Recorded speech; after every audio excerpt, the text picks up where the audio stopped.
One that said, already these inveterate enemies, yes, that's right, that's the right word. Already these inveterate enemies were resolved to destroy Jesus. They took counsel how it might be done as they went to Herod's men who ruled in Galilee. They probably sought to persuade them to have Herod put him to death. See, that's why they went to the Herodians. They were saying, come on, man, get your boy to kill him. Why? Because they could not dare think of how to kill him on the what? On the Sabbath day in the synagogue, because they were supposed to be holy, righteous people. So they meet with the Herodians that were the political juggernauts, and they said they can do it because we too holy. We'll let the blood be on their hands, but we want to contrive with them. And so they'll get together and get it done, because they knew that the men of Herod were ruthless in destroying opposition to King Herod. And here the religious leaders meeting with him. That's why when you guys hear me talk about these big churches and what they're doing with all that money, they are ruthless, and they will try everything to destroy you when you try to mess with their money. Same thing here. Take a lesson from the scriptures. When you see these things lived out in our lifetime, you will know that the Bible is a book that can help fallen humanity. When you see the two parties that once didn't get along with each other, now joining hands, oh well, I don't need to say anymore. That's called compromise. That's called synthesis, the blending of opposites. This was a unique dialectic phase, the blending of opposites. And when you blend these opposites, you're going to get this kind of reaction. Why did they come together in the first place? Verse 6b, that they might destroy him. When you see this in your Christian experience, you know up front, there is no Christ there. When you find yourself trying to destroy people. I was thinking about it this morning when I was printing this thing, and I spoke out loud. I said, they did this. I hated that when they, because I thought about meeting on 95th and Broadway, that building. You were there. I thought about all that stuff, and I thought about what these people did. And I said, how could they do this? And the Lord was showing me this. Look at me, John. Don't look at you. If they did it to me, they'll do it to you. And to this moment, Bob, they won't admit that they did it. How could you do that to anyone? That would be like, let me use Sean as an example. That would be like Sean having about 30 friends, and his fellowship gets too big at his house, and we can't meet there no more, and Sean said, we need to separate. And I said, no, we do. Now, why would I speak against him? Why would I do that? This is the worst kind of behavior for Christians. How they might destroy him. Man, when you see this, it just exasperates you. We need to get real about these issues. Christians, study the Word of God. It will reveal insights that will cause you to understand and to apply this in your daily life. That's why we have to look at Jesus and analyze everything that happens in our life. And then as we look at Christ, we'll know why everything is happening, because it happened to him, so it happens to us. And then you won't feel that some strange thing is happening to you. Verse 7, coming on down to the last verse. It says, and Jesus withdrew to the sea. Look at it. He withdrew. You notice he didn't stay there to fuss with it.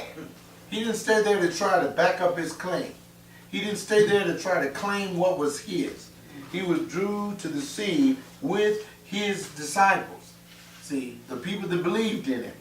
And then he says, and a great multitude from Galilee followed, and also from Judea. Now, I won't get into the vivid details of that, but the one thing that I did understand in this verse is that the great multitude that followed were the people that was, some of the folk that was in the synagogue and looked at the religious leaders and they heard what they were saying outside. And they said, wait a minute. See, there's always some smart people that's going to be able to reason these things. Always. Now let's look at this very closely. The Lord knew that he could no longer be successful in the community of a people that would not open up their mouths and tell the truth. See, that's why he left.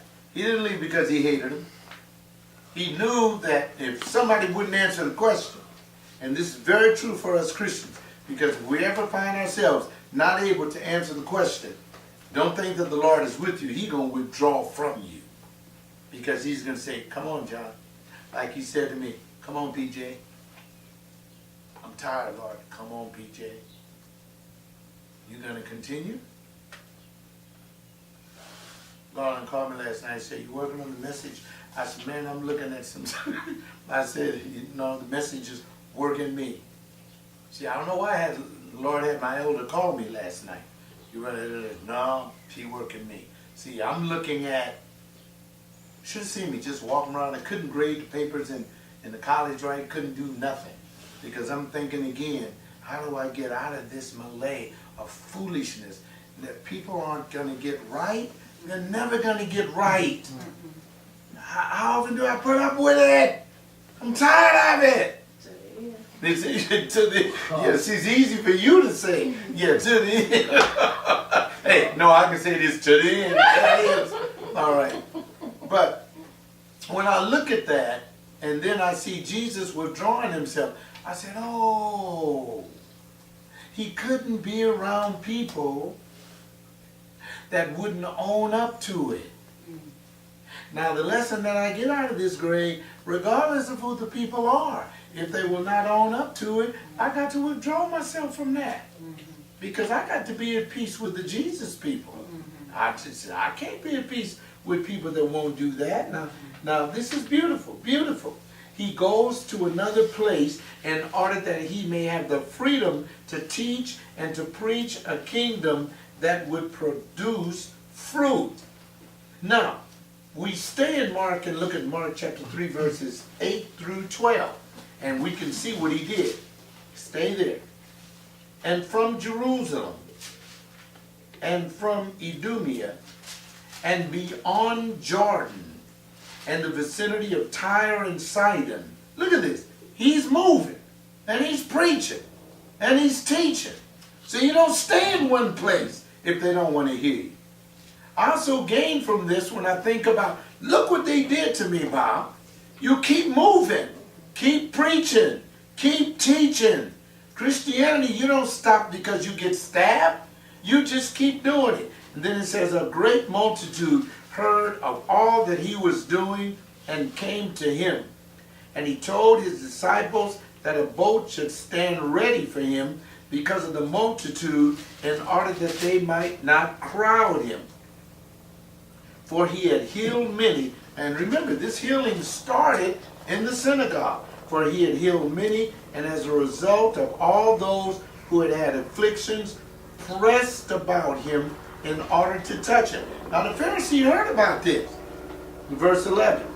And whenever the unclean spirit beheld him, they would fall down before him and cry out, saying, you are the Son of God. In other words, the demons that were in the people could not even stand before him.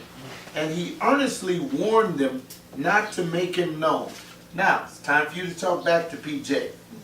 Who can tell me why Jesus told the people in the region, after he had cast out these demons and done this, why did he tell the people not to spread